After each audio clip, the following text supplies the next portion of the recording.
you personally, and and I'm sure I think they would really learn a lot. See, hearing you with your ideas and your expertise, I would say. Good that you are socially now active beyond our business. That we were anyway. You have been very active there also. Yeah. So, No, thank you so much, Devishi. It's a great honor. It's a privilege to be a part of this.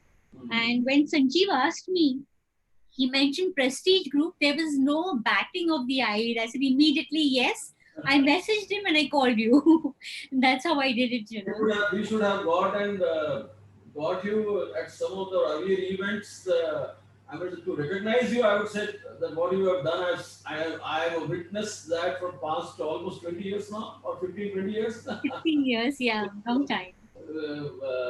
We should have actually got you at our institutional platform and to honor you. I mean, when you were there with your physical presence, but somehow, nevertheless, but at least good to see you connected here.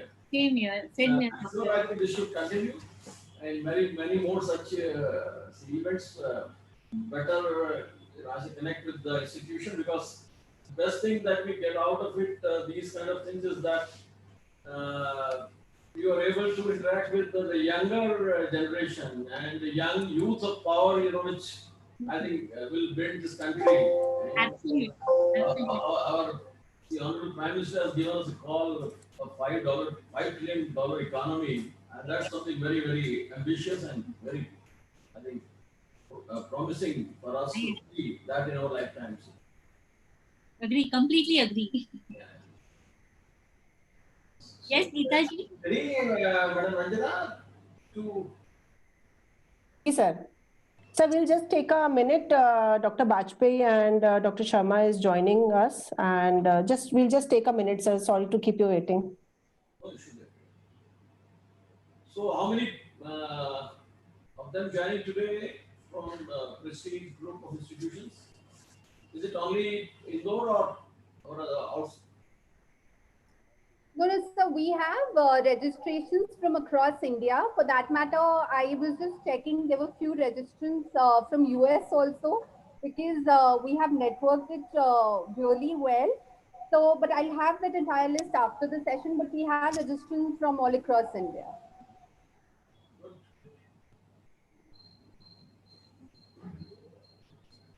So,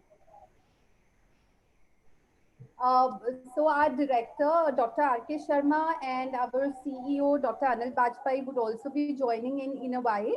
So we're just waiting for them, and then, of course, we'll formally begin this session. Yes, Bhavna, I have shared the YouTube link with you. Thank you. I'm just looking at my messages. I'll forward it to people right away.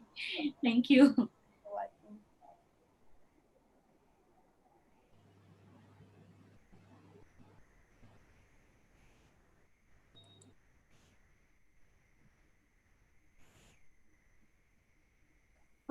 Geeta ma'am, Sharma sir is unable to join. His link is not working. Can you just copy it again? Yeah. Yeah, I'll send it again.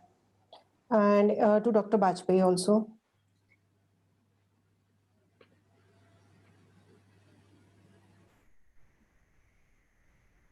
Just keep me in the CC in the you're forwarding. So I'll just, copy the link and give it to them immediately.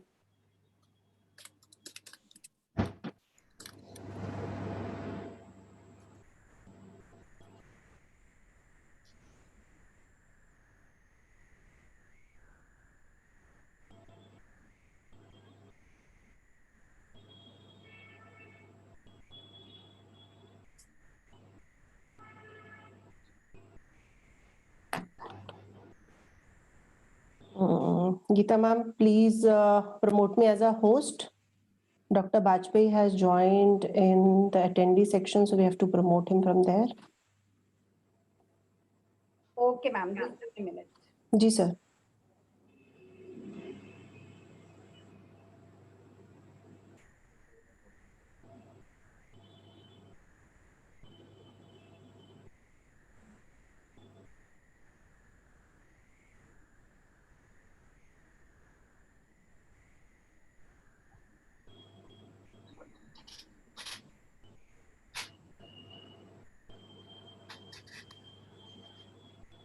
Run Ranjana ma'am, and I've resent their invites also.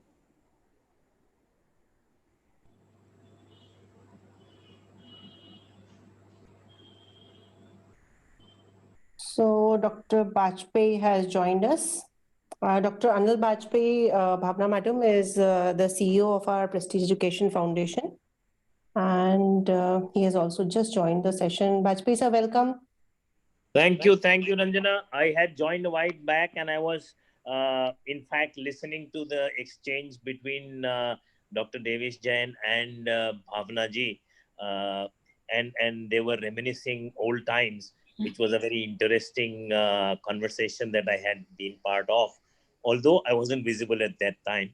So, welcome, Bhavna ji, to this great piece of learning where we will pick upon your brains and hope to learn much more about international business than before. Although I know today your topic is completely different, but I think we will get a glimpse of what you've been doing all along. Namaste and thank you very much, Bajpayee ji. It's a great pleasure to be here today. And yes, we were reminiscing old times, but we aren't that old. Please note that. No. I don't know about you. But I know definitely about Devish sir.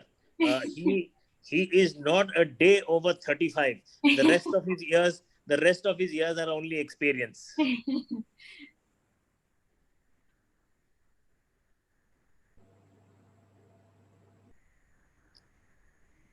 Just a minute more, sir. Actually, Sharma sir's link is not working, so we have just given him a new link. Just give me a minute. Sure.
So, Bajpayee ji, this is a regular series that you have, these e-learning series. So these are like specially. I don't want to take away the thunder from Devi sir's words, but he's going to give you the huge number of classes, the number of hours that we've had on Zoom application ever since middle of March. Wow. And today we are in September. So our students, our faculty, and everybody else is now an expert on Zoom. And it's only a mishap that the link isn't working just now. Otherwise, we are such experts. At the drop of a hat, we can set up a meeting. And as you can see, if you here he is. Welcome, Dr. Sharma. Yeah, hello, hi. Bhavna ma'am, Dr. R.K. Sharma, he's director of our campus. And all the while we were waiting for him as of now. Yes. So I think we can, yeah, ma'am. Namaste to Dr. Sharma. Namaste, ma'am. Namaste. Yes. So I think, Geeta ma'am, we can now officially start. Absolutely right. So I would like to introduce Bhavna ma'am to all of us here. I'm sorry, just give me a minute, please. Okay, so Ms. Shah is the regional head of Malaysian Palm Council for India and Sri Lanka. She's also an independent director of Ruchi Soya Industries Limited. She's a veteran in trade and market development. She manages product promotion, sustainability, and industry policy environment in India and specializes in international trade. She's been conferred the award of iconic women creating a better world for all at Women Economic Forum in July this year. She featured in Business World in 2018, featured by Yahoo India as one of the 7 women achievers. She emerged as the first woman to receive Globe Oil Person of the Year award for overall contributions to the vegetable oils, Person of the Year award, Trade and Industry in 2018, recognized and awarded by the Indian Medical Association in 2010 on the occasion of the International Women's Day for contributions in various fields. Well, on the personal passion front, she's a motivational coach, keynote speaker, and a vocal supporter of women's role in an ever-evolving world. Well, we all know that combining well-being with engagement is a powerful combination. When organizations put a lot of effort into improving employee engagement, it results in more motivated people who get a sense of accomplishment at work. So on this note, I would like to invite Bhavna ma'am, and over to you, ma'am. So thank you so much for shelving out this time for all of us. Thank you, Geeta ji. It's a great pleasure to be here today. I am delighted and honored to be a part of this wonderful e-learning series that Prestige has come up with, and a special honor because of Dr. Davis Jain, who's involved in this very big project. So I'm totally honored, privileged, and delighted to be here today speaking to your students, your faculty, and all your viewers. Now, my subject is about employee engagement and employee well being. The simple question is, who raises the mast of your boat and who is sinking your boat? Well, the answer is very simple. Your your company, your employees, the people who are sitting in the boat, obviously.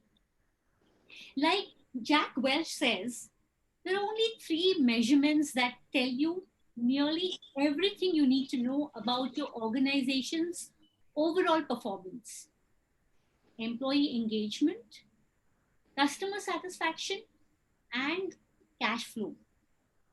It goes without saying that no company, small or large, can win the long run without energized employees. The employees who believe in mission and understand how to achieve it. Now, is employee engagement just about employee satisfaction? Engaged employees stay for what they give, in the sense what they bring to the table, what value they add to the organization, like their work. Whereas disengaged employees stay for what they get, what they're receiving from the organization, what is favorable for them. Sometimes it could be just flexi hours, sometimes because they see good growth opportunities, sometimes because they know it's a secure job. So this is a major difference between engaged employees and only satisfied or in a way disengaged employees. I'm usually inspired by Bob Kelleher's studies, where he's talking about satisfaction, job satisfaction. The approach in employees who are there for job satisfaction is just doing their job. They come, they do their work, and just that's about it.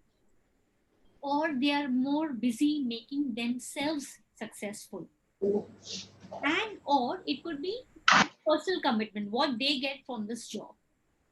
Whereas engagement is doing their job above and beyond, making the company and themselves successful. It's more like mutual commitment. In management books, employee engagement definition is loosely, it's about mutual commitment between the company and the employee. Employee engagement can also be defined as unlocking employee potential to drive high performance, resulting on the capture of discretionary effort. Now, what does it mean by discretionary effort? Discretionary effort is that above and beyond I was talking about. The above and beyond effort people could give if they wanted to. So, engagement is about tapping your employees' heart and minds, their heart and their heads. And that results in discretionary effort resulting to positive outcome or result for your organization. So therefore, it's very clear. Employee engagement is a very important factor in driving results. Highly Research says highly engaged employees are 480% more committed to helping their company succeed. Highly engaged employees are 250% more likely to recommend improvements by giving honest feedback, by giving inputs, by giving the right suggestion, as they are the ground for the company. They are the eyes and ears for the organization.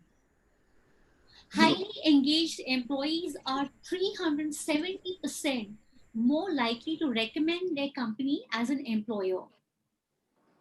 Now, all this sounds so wonderful, you know, an engaged employee brings so much value to the organization. Now comes the scary part. Now comes the difficult part. Employees with lower engagement who are not into it are 4 times more likely to leave their jobs than those who are highly engaged. Studies also show people leave bad bosses, not organizations. And research also says disengaged managers are 3 times more likely to have disengaged employees. Bad managers are creating active disengagement. There's a study for US. They are creating active disengagement costing US alone an estimated 450 billion annually. Shocking, right? Now comes the worst part. 35% of US workers said they are willing to forego a substantial pay raise to see their direct supervisor fired. Now think of it, 7 out of 10 employees are disengaged or are actively disengaged. Now imagine if on your crew team for your boat, like I was talking earlier about who raises the mast or who sinks your boat, 3 are working very hard. They're very actively engaged. They're bringing value to the organization at the same time, passionate about their work. 5 sitting on the boat are just looking here and there, looking at the water, the fish here and there. And 2 were actively trying to sink the boat. Now let's try to put this statistically. So basically 30% are actively engaged. 52% are disengaged. And 18% are actively disengaged. Remember, they're trying to sink the boat. They're not happy with their direct supervisor. Now, imagine this is your company today. What happens? Well, not everything is lost. There is hope. Leaders are starting to pay attention to the importance of employee engagement, employee well-being. There have been tremendous amount of studies. There's been like study by Gallup research. Many management books are out there. So 87% of executives recognize that disengaged employees are among the biggest threats to their business. Now, the number one way to boost engagement is trust. Trust in management. Now, how do you build trust? You care about the employees empathetically. Empathy is the number one factor. Empathy and trust are number one factor why people stay with you, why your employees stay with you. To have integrity does not matter. Stand up for what is right. And number 3, demonstrate competence. Walk the talk. When you want engaged employees, you yourselves, the leaders themselves, need to be engaged. They need to be there. Now, we were talking all through about about employee engagement. What about employer engagement? Isn't that important? Engaged employers focus on purpose and values, and they outperform competitors by 6 times. If the employer is engaged, they are 6 times ahead of their competitors. Engagement levels double with employers whose employees are proud of the contribution that their organizations has made to the community. For example, Prestige. We know their contribution towards society, we know their contribution towards education, their overall contribution towards the farming community. And it's not just an overnight thing, it's generation to generation they've been doing this good work. So this is a great example, especially today's COVID times. Engaged employers encourage virtual workforce. It doesn't, you just to prove your point, you don't have to call employees to the organization. The times are very, very tough and challenging. In fact, this is a great opportunity to exhibit your employer employee engagement. Engaged employers encourage creativity. Now, when you talk about creativity, there's this very fun thing. Based on research, only 2% of 44-year-olds are creative versus 98% of 5-year-olds are creative. So, what do we learn from this? We learn that engaged employers encourage empowerment and innovation. So, your policies, procedures, guidelines, all that, of course, every organization has, they need to have. But that alone will not help you empower and innovate.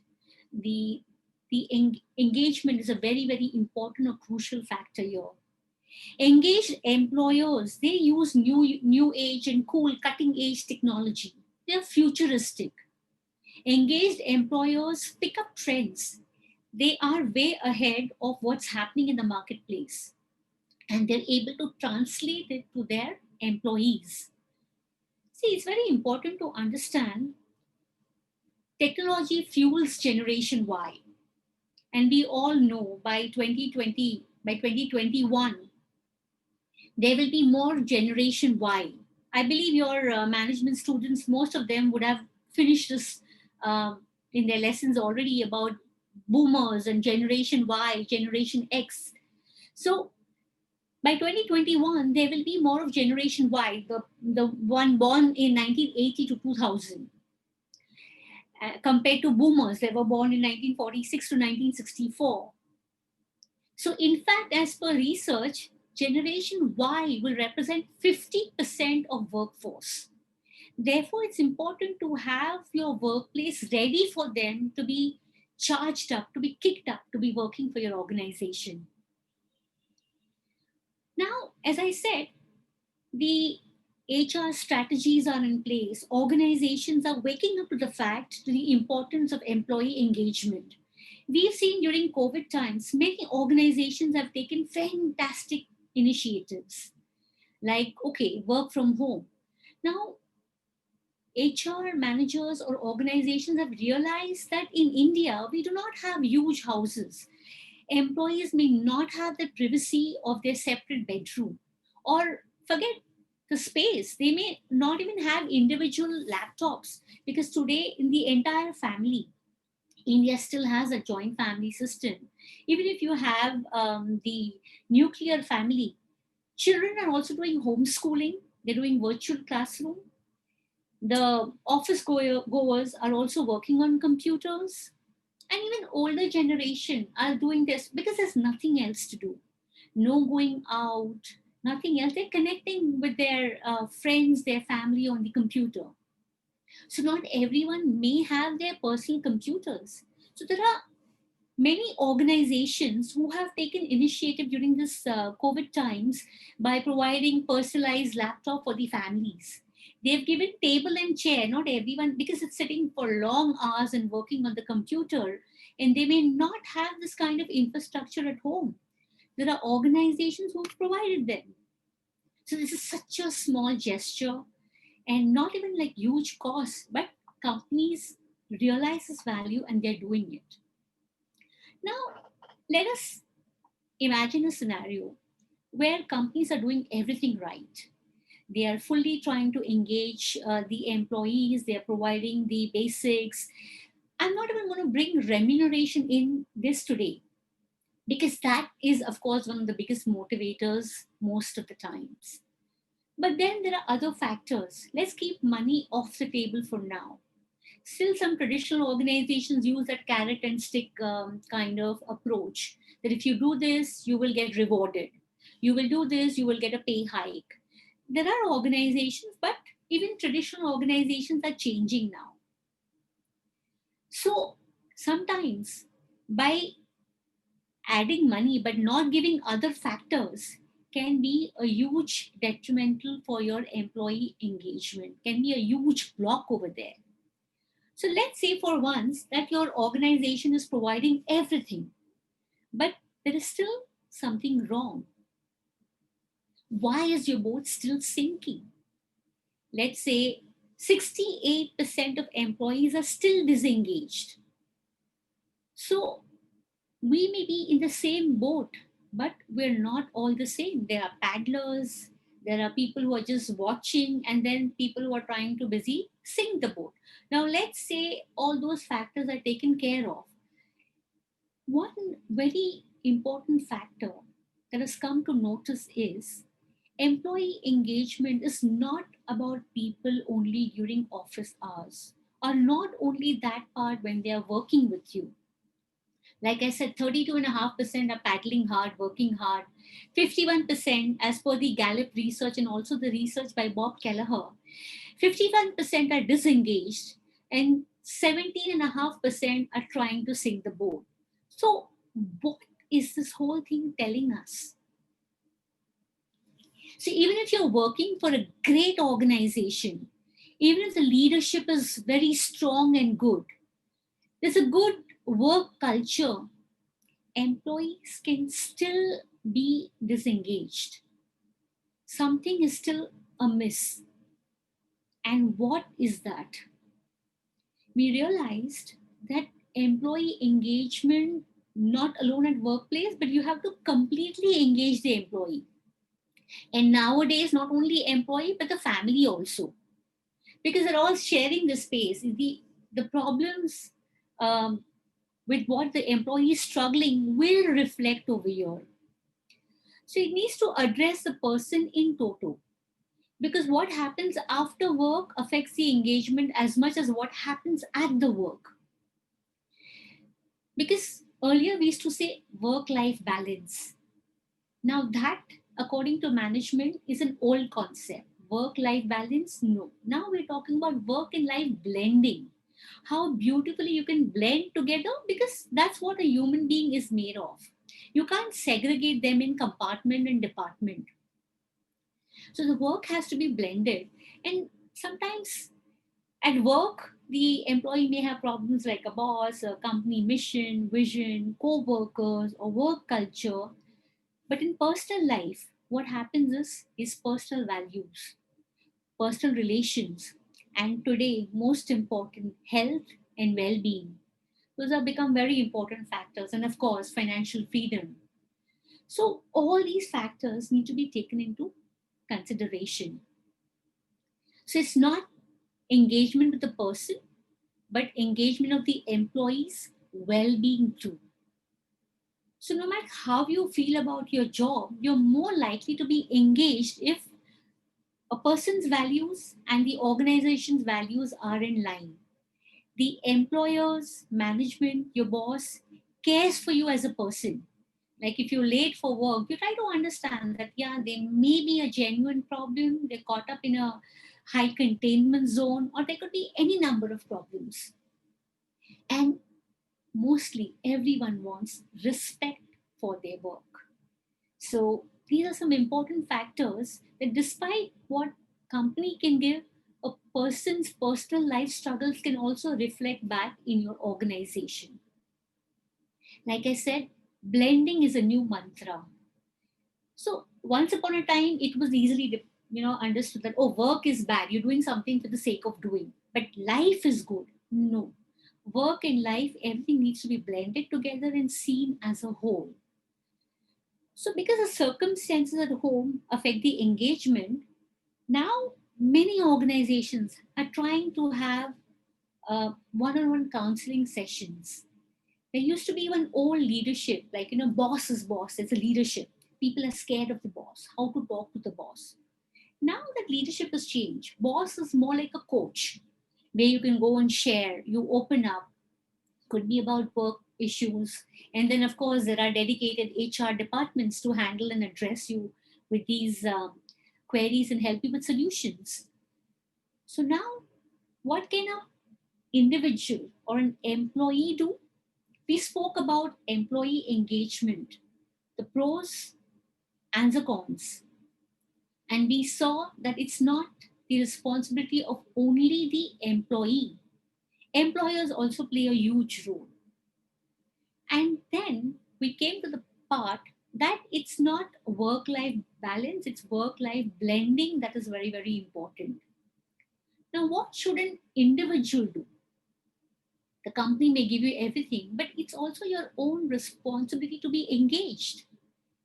Ask four crucial questions to your own self, to all the employees out there or future employees out there.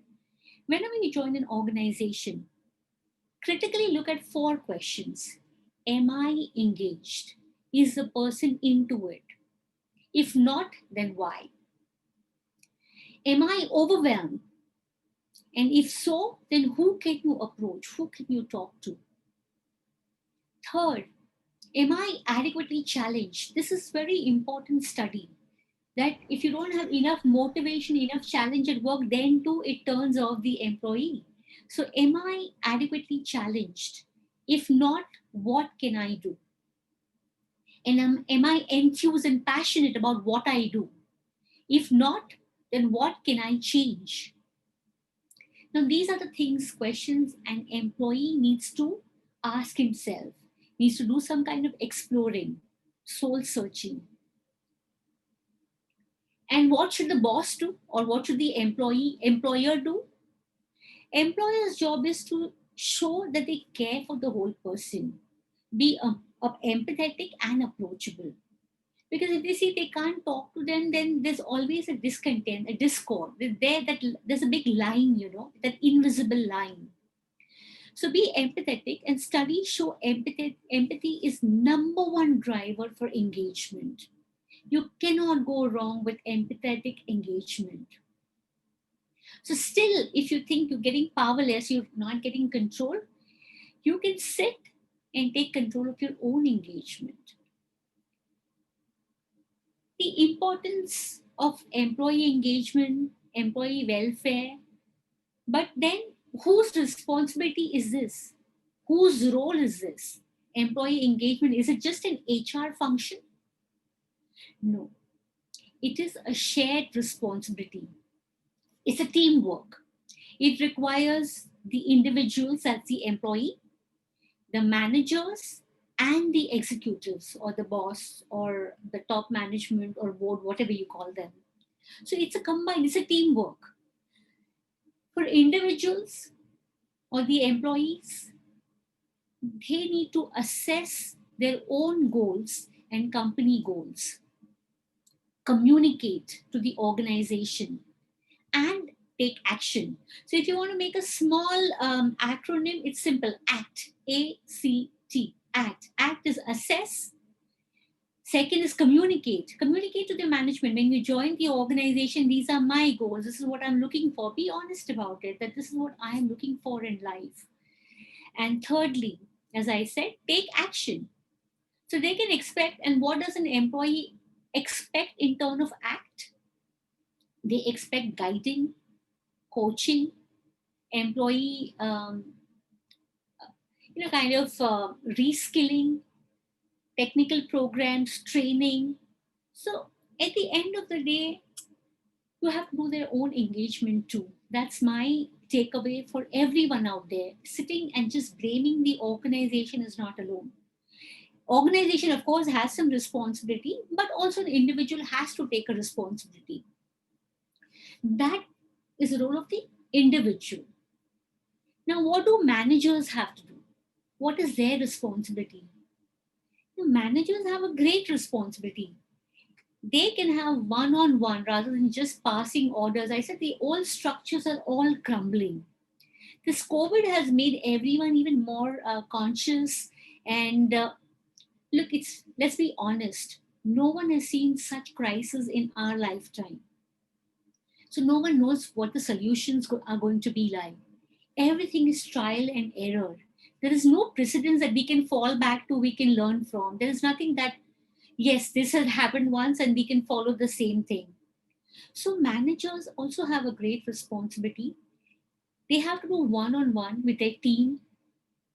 That helps the team or the individuals reach their optimum. That is seen, it's a tried and tested formula that has helped tremendously in individuals' performance. So managers, for them, you can simply make a formula called CARE. CARE, care. By care, I mean coaching.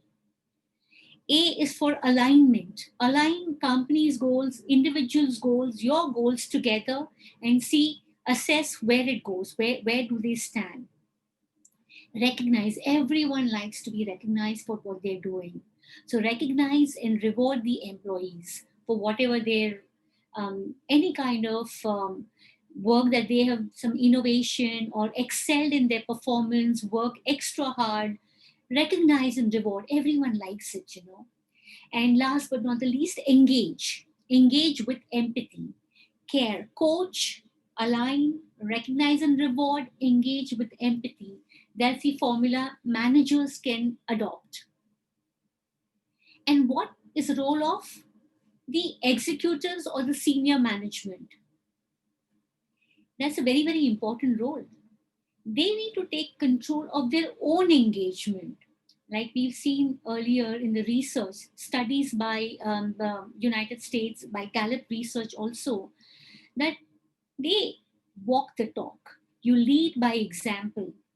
The executives must model what they expect from their employees and from their managers. The managers are watching them. How you pass on the baton, they will be following that with their team. So lead by example. The role of executives is also to set the tone by example. They need to provide clarity around the mission, vision, the strategy of the organization to the managers, and managers can further share that with their teams. Actually, executives are the guardians. They are the custodians of the company's mission, vision. So they will be passing on the mantle. So they have a very, very important role in defining the company's, what the company will look like 10 years down the line, 20 years down the line. So they are the ones who are shaping the organization. And for them, we can simply put a formula called CASE. As we mentioned about prestige, an organization, what they contribute to the society, to the community. So it's not only about profit making anymore. So people want to work for organizations who are making an impact in the society. So the job of the executives is how they reach out to community. They need to be very, very authentic. Their message, their value, their system has to have a significance to the organization. They bring a lot of weightage to the company. And they should be able to excite to the higher levels of commitment. If they are charged up, they look like, during COVID time, when you say your manager, he's like half dead and trying to tell you, no, you must come to workplace, but he's sitting at home. What an example. You should be able to excite and charge the atmosphere, the environment. Should be the high energy person in the room. So for executives, the formula is CASE: community, authentic, significance, and excite to higher levels of commitment. So with this approach from three levels, as we spoke about individual level or employee level, then we spoke about the managerial level, and then about the executive level. So over time, this is a formula for a great organization to last. And companies have been doing a lot of strategies to engage employees and for their welfare, like small measures that we mentioned. But there are good HR strategies where they try to encourage people by rewards, by recognition, by training. So it's a very big, vast stream. But today, as we are going to limit ourselves to the employee engagement, and we're going to talk about only employee well-being and engagement, I don't want to extend this beyond that, because again, employee welfare, employee well-being are two great vast studies in itself. So today we'll just look at the blending of it, what makes the common interest together, and that is my in short presentation. And I'm looking forward to listen to Davis G's views. Um, he is already running a huge organization, and not only about his organization, but also president of a very big association. And we in our industry, we are firefighting every single day, right? From everything impacts us, right? From policies to excess rainfall, lack of rainfall, farmers. So it's a huge big supply chain that we need to address. And he has been running the show for a very long time. So I'm looking forward to his views on this. Thank you so much, Geeta ji. Thank you very much, the entire Prestige management team, Devishi. That was my presentation in short, and I'm looking forward to more. Thank you very much, ma'am. Indeed, it was a pleasure listening to you, and I regret all the participants of the session today and our esteemed invitees and panelists, because we just tweaked the program due to some technical glitches and things were getting delayed. So we requested Bhavna ma'am to come on the session and take it ahead. And that's why we just tweaked our program. And now I'll request Dr. Davis Jain sir, Chairman of Prestige Education Foundation, to please address us on this occasion on the initiative which we have taken on this e-learning series, on Atma Nirbhar Bharat learning series. So I request Dr. Davis Jain sir to please address us, sir. Namaskar and a great evening. It gives me great pleasure today to be present at the inaugural of this 5-day e-development program, the first among the series of Atma Nirbhar learning series. Atma Nirbhar Bharat is a vision of our Honorable Prime Minister, Shri Narendra Modi ji, of making India a self-reliant nation. Being self-reliant is important for success in life. Acquiring new skills help in achieving the goal of being self-dependent. We need to take several steps to ensure that we are well prepared to face any threats and challenges in the future. Such sessions will help to rise to challenges and uncover opportunities again. I am glad that the Prestige Institute of Management and Research, Indore, by its UG campus under Dr. Sharma's guidance, along with AIC Prestige Inspire Foundation, has embarked upon this exciting journey of Atma Nirbhar learning series. This will be a year-long affair with one 5-day session each month throughout the year. This is a great initiative, and I'm sure it will go a long way in sharing of knowledge and experience, especially from the learned guests who will address our students and faculty. Friends, I'm really delighted that the premiere of this event is being addressed by a very effective and a very efficient professional in the international trade. We just heard Madam Bhavna Shah, who is the regional head of India and Sri Lanka of the Malaysian Palm Oil Council.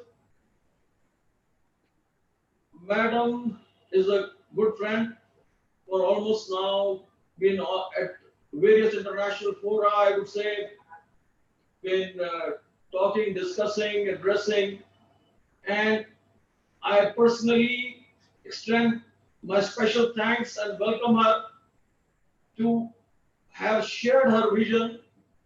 I think it was a learning exercise, refreshing our own thought process.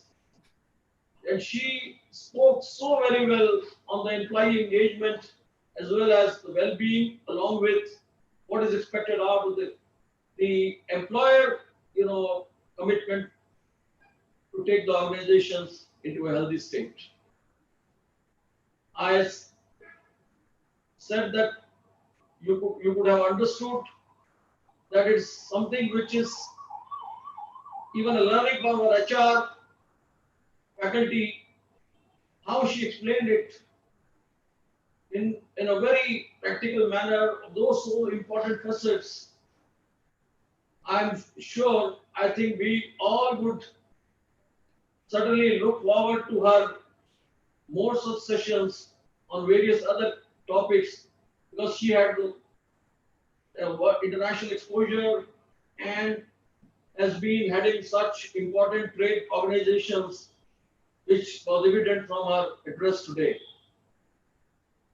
So engagement of an employees, I think, is in multiple levels, whether it is physical, mental, spiritual, and emotional, to name a few.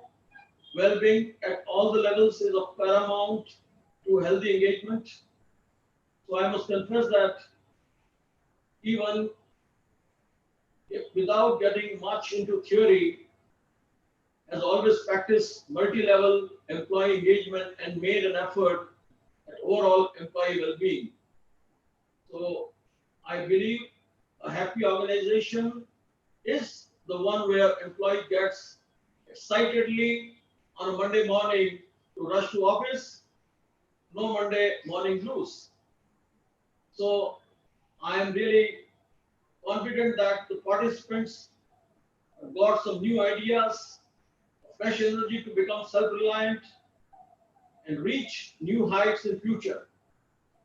With these words, I once again congratulate the organizing team and also wish the grand success of the event with again my very special thanks to Madam Bhavna Shah, who I was really very happy to see being invited at the inaugural of this e-series, Atma Nirbhar learning series, where I think you could not have thought of a very practical and experienced professional speaking so and eloquently and then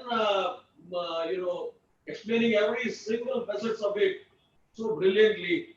So really, thank you very much, madam, and thank you to all my friends and the faculties. Jai Hind. I'd like to express my thanks to Dr. Davis Jain on this occasion for blessing us and more importantly, motivating us to keep on innovating ourselves, revamping our own education system, and especially telling us to, do something out of the box. And this is what motivates us. Thanks a lot, sir, for being always there for motivating us. And Dr.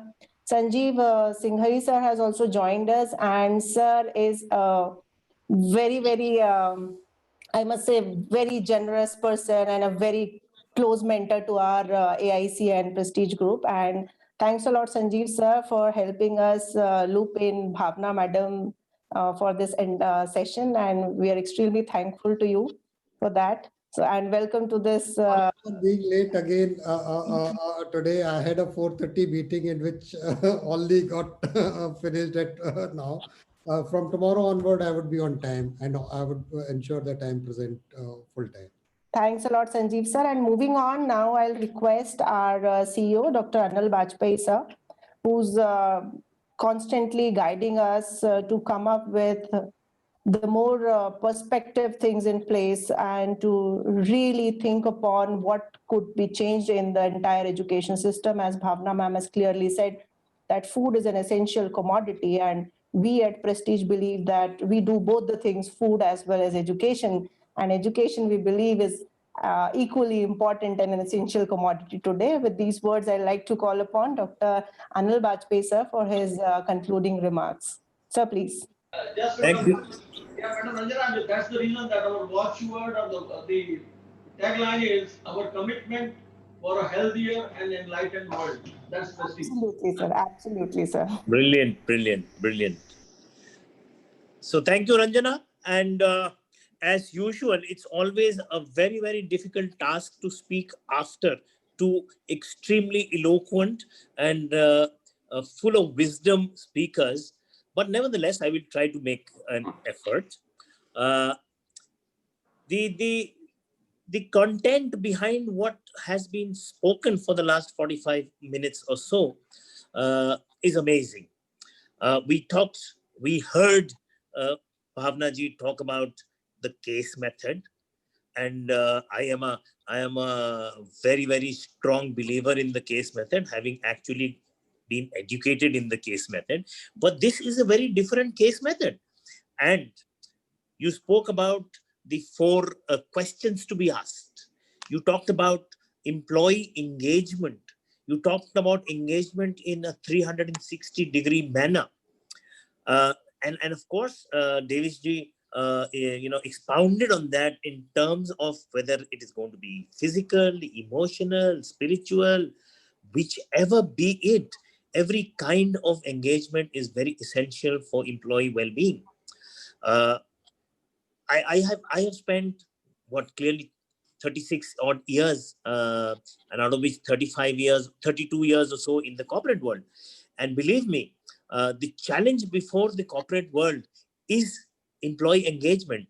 And what Bhavna ji has done today is brought out a juice of what I have seen in 30 years of my experience. And I have found that all successful companies, and I dare say, I would like to put prestige at a very high pedestal when it comes to successful companies as far as employee management and engagement is concerned. You would be happy to note that all through these 5.5 months of the pandemic and close down and lockdown and whatever else happened, not one of our faculty was left disengaged. We, in the first month and a half, had conducted more than 16,000 hours of online classes. We have invested a fat sum, I don't want to mention the amount, a fat sum in the technology, in Zoom along with Airtel, and which makes us capable of 4,500 people engaged at any point in time simultaneously. These are the little things that set prestige apart from the rest of the crowd. And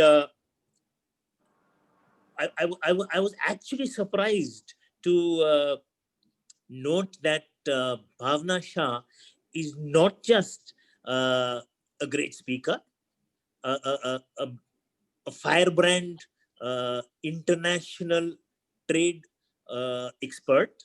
She's been fighting all kinds of fires all her life. All more than that is the fact that she is a very good human being, with the thoughts that she has given to all of us about how to manage people, how to be humane, at the same time be efficient and proficient and professional. I have to hand it out to you. You are very young in years, and I hope you remain young all your life. And with these words, I thank once again.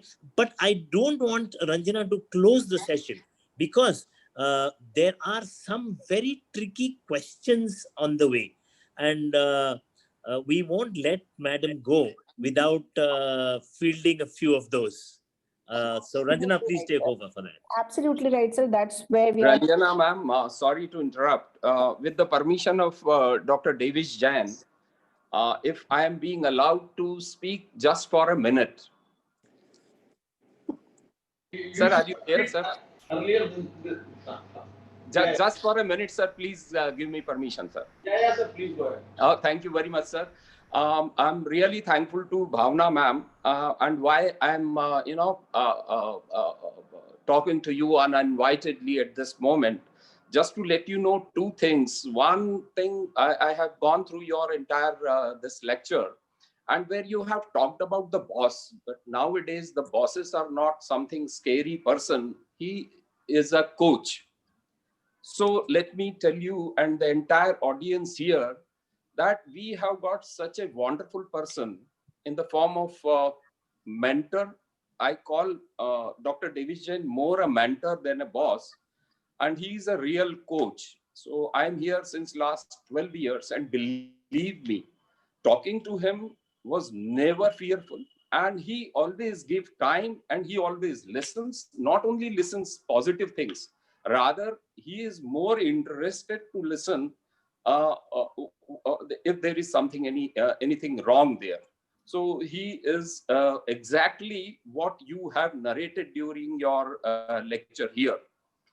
Number two, I would just like to highlight in a few seconds about the vision of Dr. Davis Jain.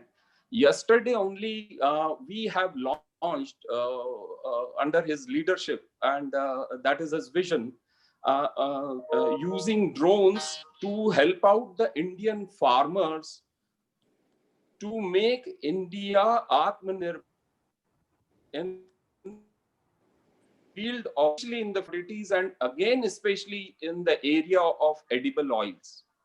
So he identified the problems, the manpower problems of the farmers and the agriculture sector. And he has a vision where we can make India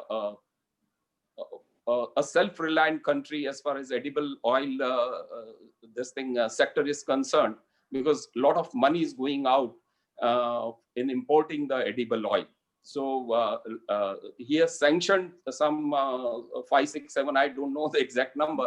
It has already been bought, and a very intensive research is going to take place in this area.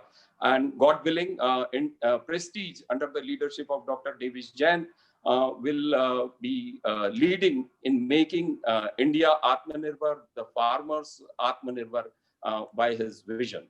Thank you very much, and sorry for the interruption. So, Bhavna ma'am, you have, bought the spark in everybody to bring out their own testimonies of what they have experienced in the prestige system. Ranjana, just just to respond what Dr. Sharma just mentioned, let me just give you a background. There could be some conflict of interest between my mission and Dr. Madam Bhavna's mission. Nevertheless, we have, I think, pursued our missions. I think in our respective interest areas very diligently, and I must say that she is the one who I could see also is an important player in the edible oil industry in ensuring there is no shortage of this essential commodity, and she spearheads the organization which is so important in the world of edible oils.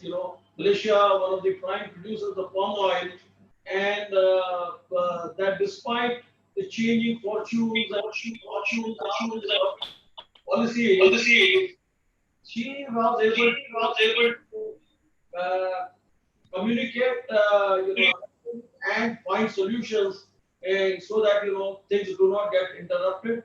I think she deserves all those compliments that she has that I would say approach, conveying her to not only to the industry trade, but even at the with the government of policymakers, the government of India level.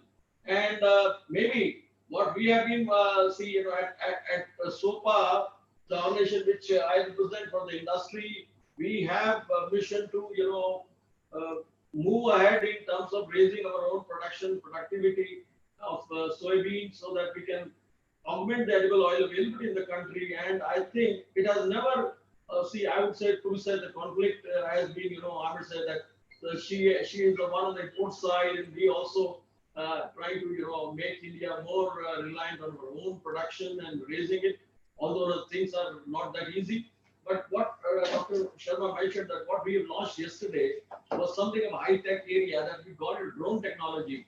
We would have be producing drones. We would be having servicing, making available for the agriculture and other applications, so that the dependence on the manual labor and the kind of uh, problems which are associated with some kind of carcinogenic material, to spray and all those things at the very right time in a short time when there are problems or when they are needed. The technology can take over and the farm could be better. I would say the farmers could be helped in raising the productivity without having to encounter these vagaries of nature and the pest attack and all those things. So this is something which I think was the latest addition in Prestige, and it's more of a, I would say, just a passion towards agriculture, and I'm very happy that I'm also part of that mission with Honorable Prime Minister doubling the farmers' income group. So I'm one of that there, also contributing in my own humble way. A lot could be done, I mean, this is such a vast country, and you have, but let me tell you, today after listening to you, I must say that you should also now, I will say, you are actually developed as a very good, preacher, I would say. You have so nicely, put the whole thing at the HR thing. I think you should continue doing this, and we would rather welcome you as one of your very honored, honorable, adjunct faculty and mentor, in many other areas which interest to you, and sharing your, I would say, sharing your wisdom and knowledge and experiences, what you've been doing or what you see in international business, those, how you tackle with those situations and all those things. Probably that would be a good learning, and even let our faculty also exposed to those things which probably are beyond the books. I would say. I think you've done it so very well today. I must thank you, for whatever, I would have not expected, to be very honest, that such subject or like this, you would so beautifully, do this. So, doing this into this tough time, you have also, opened our eyes what the bosses or the employers need to do. I think that's also some kind of guidance, guidelines for everyone. Thank you very much, madam. Thank you very much, sir. And Bhavna ma'am, with these words, we are pretty sure that we are definitely engaging you with our faculties for one-on-one interaction session and a workshop on how to, deal with HR issues in organization. It will be really fruitful for all of us, and we'll definitely connect on that. And now over to Geeta ma'am. Ma'am, please, can we take the questions, at least few of them? Yeah, sure. So the first question that we have right here is, which is quite relevant. At times, whenever the organizations try and engage the employees from a sole viewpoint of employee engagement, at times, employees take it the other way around. They feel that, the management wants us to give a lot more. So how, with the same bandwidth, with the same pay package, so how to deal with such employees? I also saw a similar question on my screen, which says that employee engagement, how do we deal with employees who view employee engagement as a trick by the management to simply get more work done for the same pay? Yes, this is a common rhetoric sometimes we get to hear. But if you remember in my presentation, I had mentioned one very important criteria: trust. The number one way to boost engagement is trust in management. You have to somehow work on that area for them to trust you. And how do you build trust?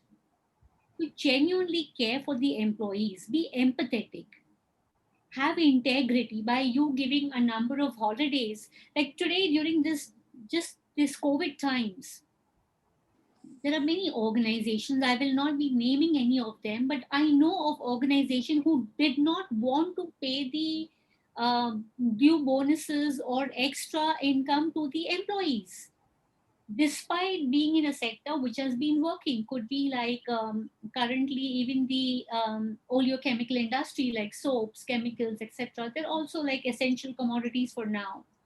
So there are industries who have worked and in fact excelled. Earlier, someone asked, how was your industry during this COVID time? It's been pretty well. I'm not talking about the Malaysian industry, but the Indian industry has done exceptionally well during these times. And in fact, agriculture for the first time has shown some positive glimmer of hope in the GDP this time.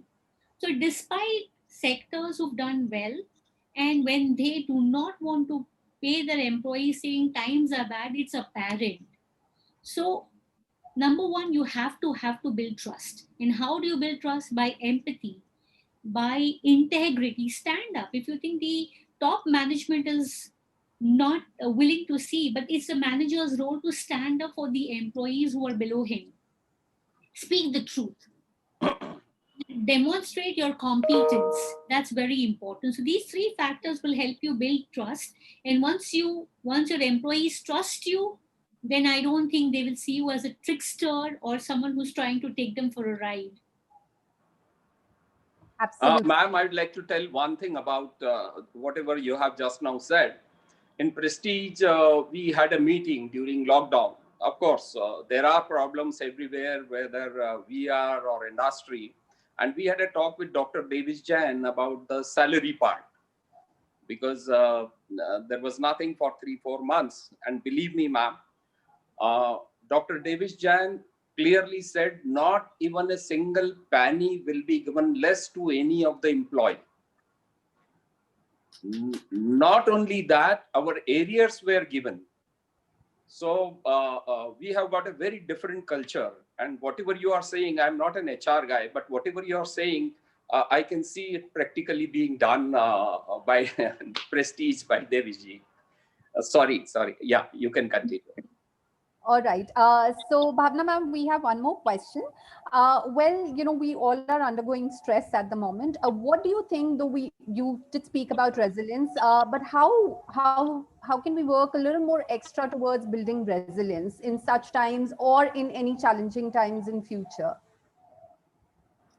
Like I also mentioned in my talk earlier, that the manager or the top-notch executives should be doing one-on-one with people, because everyone may be in the same boat, but they may not be at the same level. So though it's a team, but they may be having different problems.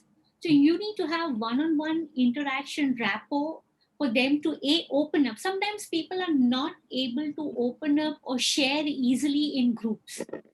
So try to understand what is their pain point, what is their problem. For resilience, how to help them be resilient. Once you understand the problem, you can help and guide them better. My simple formula is see things in correct perspective. Sitting at home, I'm seeing today people are saying, oh, I've been sitting at home for 5 months and 6 months and it's frustrating. You are sitting at home, but there are people who are dying outside, people who are suffering in hospital bed, people are losing jobs. The unemployment rate, and so many people have lost their jobs already. So when you see things in perspective, you will be able to relate to reality better. To be productive, this is the best time. Look at Prestige itself and forget not only Prestige, but we talk about Harvard Business School, you talk about the best tech talks, everything is free today. Be productive, learn this time, take this time to learn a new hobby, skill yourselves. There are so many free training programs going on. Maybe that one hobby that you missed out in your college or you could not pursue because of your career, this is a time. Learn, go through whatever you want to connect with people. Stay indoors, but reach out more. So see things in perspective, be productive, be positive. You see, there is COVID, there is COVID. There are problems, there are problems. Now, either you cry about it or you be positive about it. Yes, but I will take care. We will take all necessary precautions. We will take care of. Look at Prestige now that Mr. Sharma, Dr. Sharma mentioned about all these innovative measures. This is actually the most opportune time to come up with new ideas, try your new things. So I feel that if you see things in the right perspective, you are productive, you are positive, this will help you in a long way. This will be a great help to be resilient during these tough times. Talk to people, share with people. There are people always there to help you. And as you mentioned, your organization, I'm hearing many wonderful things happening around also. People are paying so much attention to health and wellness like never before. These are some basic things like, did a COVID need to come and tell us how to wash our hands? This is something so very basic. So I think it's a good reminder for all of us. This time we had good rainfall, a little extra, I think. But I guess now with a little dry season coming up, we'll have good production. We have good bumper crops also. So there are so many positive things also happening. So I would feel any kind of problem has a great opportunity. And a futuristic companies who have a vision will be able to tap it, and like your company is doing. You talked about drone. That's fantastic. Very good measures. And lately we had also been hearing about our youngsters are moving away from agriculture. Now, as I told you in my presentation, Generation Y, they want technology. Be it a farmer's son in a rural India or be it someone in a metropolitan city.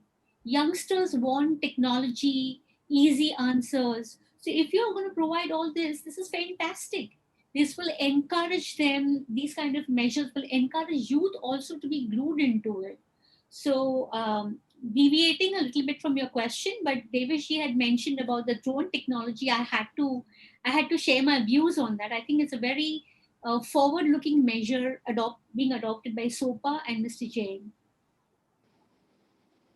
Absolutely. Well, thank you so much, Bhavna ma'am. Just one last question, though there are a lot of questions which are pouring in.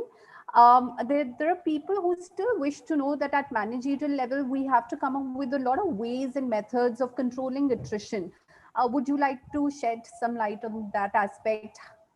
Controlling Controlling the attrition when people leave. okay, yeah, okay. See, times are tough. So, like I said, today I decided to keep money off the table. Money has always been like, you throw money, you get your work done. You throw money, and, that's a carrot that has always been offered in the traditional environment. But now employees are also getting smarter. And also employers have woken up to the fact that giving money is not alone or not enough. So in that case, there are certain factors when you add that may not make any difference. But when that is not given, when that is taken away, there's a huge big difference. So like by giving certain perks, by giving some like respect, by giving respect, maybe nothing changes. People will just come on your platform and just praise you. Nothing may change. Work is going on as it is. But if you don't give respect, there's a huge thing for a company to lose. So there are certain values you can't just give these are intrinsic values. You cannot directly correlate to advantages. But absence of that will create a lot of disadvantages. It's a very big exercise that we need to sit and work out. That is one thing which will help you to control the attrition rate. So money is, for some organization, is very easy. You multiply the number, people will be there, but at the next possible opportunity, they are leaving. So it is not only about money. When they are not happy, they will leave. And they might leave for silly reasons. They might leave for a small amount, not even like you're getting 10 times more. They will leave for small amount also. So there are a lot of other values attached to employee engagement that need to be strongly considered. Absolutely. Thank you so much, Bhavna ma'am. I'm sure these inputs will make a lot of difference to the learnings of the participants. Over to you, Ranjana ma'am now. So thank you very much, Bhavna ma'am. And any last words from Dr. Bajpayee?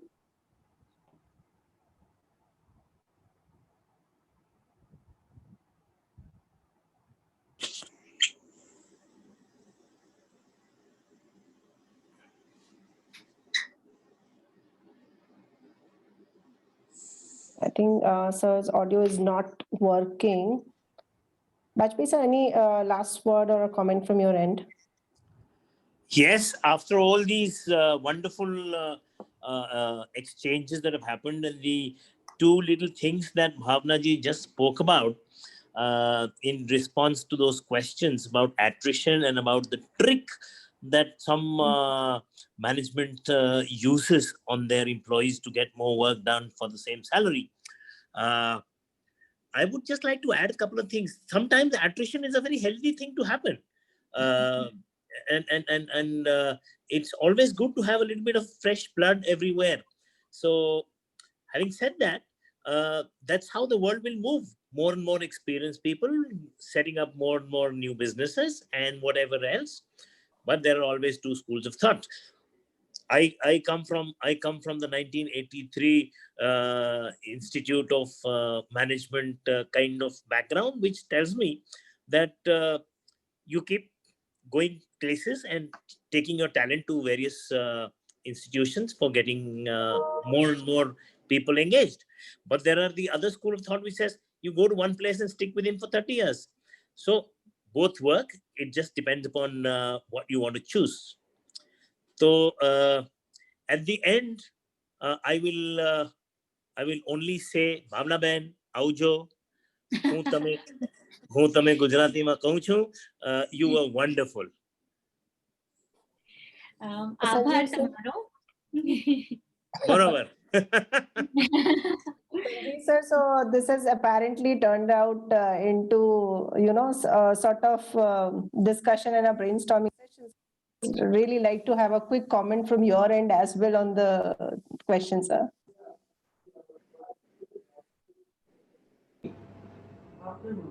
To me, yeah, okay. So I think we had very lively discussion, and she had answered rather answered to everything, whatever was posed to her, and I can say that it's a better understanding, better communication between. I would say, like, let me give a new perspective on prestige, philosophy of employer-employee relationship. People say that employer-employee relationship, but I would strongly urge, and that is what we have practiced in the past over 4 decades, and that is the philosophy we derived from our Honorable Chairman, Padma Shri Dr. N. Jain, my revered father. He says that why should there be an employer-employee relationship? It has to be like a family. Where should there be a question of employer and employee? Unless and until everyone feels that it's a part of their own organization, what they're working is for their own organization, there's a sense of ownership. We look at the results, and you see, I cannot keep coaching to my people unless they themselves have that kind of self-motivated feeling.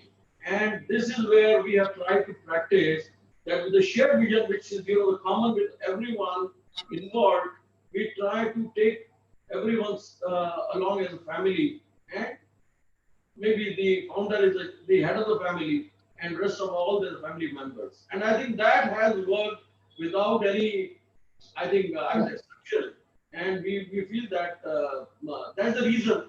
If you see what is the average age of a person sticking with the organization, I think it is one of the highest maybe in the country or somewhere. And an average of people with us are maybe around 20 years so far. On an average, I'm telling you. So that shows that, that environment exists where people do not feel that, I'm sure that they would have also been allured from other organizations to, to come in their fold and, offer them some lucrative, packages. But that was not something, everything which, was to attract them to leave an organization where they have got a family bonding kind of thing. Thank you, friends. So I think as a Prestige Group, basically we operate on a blended model. We do it in the classical or the traditional style, and yet we really want to be modern in our approach. So I think it's a blend of both of it, like everybody said. Sanjeev sir, because you are also on the panel, so I want a quick word from you also, sir.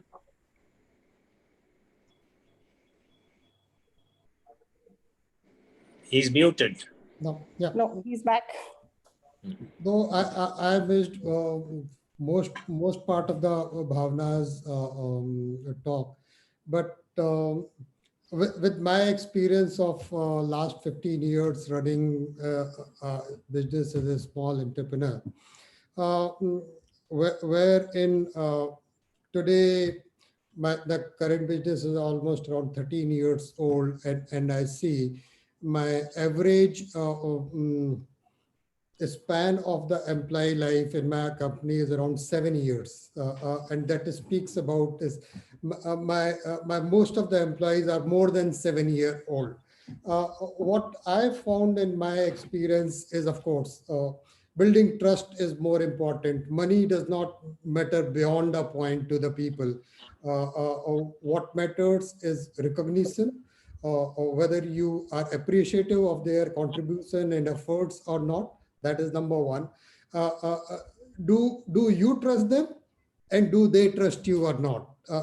That is what is important. That is how it's very important to build the integrity between two-way integrity system within the organization. And third is, of course, you need to prioritize the work what each person does in your company. And probably that is why I'm so lucky to be blessed with these kind of lieutenant which allows me to relax, sit back, and do newer things. And that is where the whole delegation thing starts. Delegation, I don't know whether that was talked about in this talk or not. So, but I have seen delegation does help organization grow beyond a point. We need to develop the managers who know how to further delegate and cultivate new managers within the system. So that those would be my 2 cents. Great. Thanks a lot, sir. And I cannot stop myself from again engaging Dr. Sharma in this discussion to finally conclude the session, because I know it's getting very interesting and engaging and we won't like to leave it. But still, sir, I would want to have your thought on this. First of all, I would like to thank Bhavna ma'am for her wonderful, insights. Though I am myself and majority of us are not from HR, but we are definitely practicing HR in our day-to-day life. And majority of the things we are practicing, and believe me, we, as Dr. Davis Jain has said, prestige. We feel, every one of us, we feel that we have got an ownership and in this institute, and we never feel we are working here.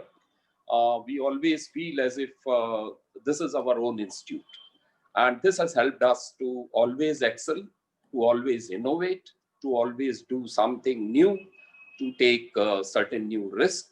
And sometimes we fail, sometimes we succeed. But this is what an environment which we are having. So I'm really thankful to each one of you. And this was really a wonderful feast of thoughts. I really, it was great learning, and it was enjoyable learning. Thank you very much. तो thanks a lot sir. Ma'am, मन भरेगा नहीं, but समय की मर्यादा है, तो उसको देखते हुए आज का सेशन वाइंड अप करना चाहूंगी. And I would like to thank Dr. Davis Jain sir for sparing his time, Dr. Anil Bajpai sir for always being so supportive and motivating, Sanjeev sir for being such a great mentor and helping us connect with great personalities like Bhavna ma'am. Bhavna ma'am, it was wonderful connecting with you. And thanks a lot, most importantly, to all our participants who have joined in us for this session. And we look forward to meeting all of you tomorrow again. Thanks a lot for joining us. That's all for now. Good day. And I would also express my thanks to each and every one of you. A special thanks to Sanjeev, that it's, like I said, a little strange that I've known Dr. Davis Jain for so long. I'm aware of Prestige, and yet it never happened. So Sanjeev had to be our catalyst. And let me tell you, he was my classmate at Harvard Business School for an accelerated management program. there too, Sanjeev added a lot of value. We've kept in touch and we exchange thoughts once in a while. So thank you very much, Sanjeev. Thanks, Geeta ji, Ranjana ma'am, Bajpai ji, Sharma ji, everyone present here today, and a very special thanks to Dr. Davis Jain. Thank you very much. Thank you, Bhavna. Thank you. Thank you, Maya.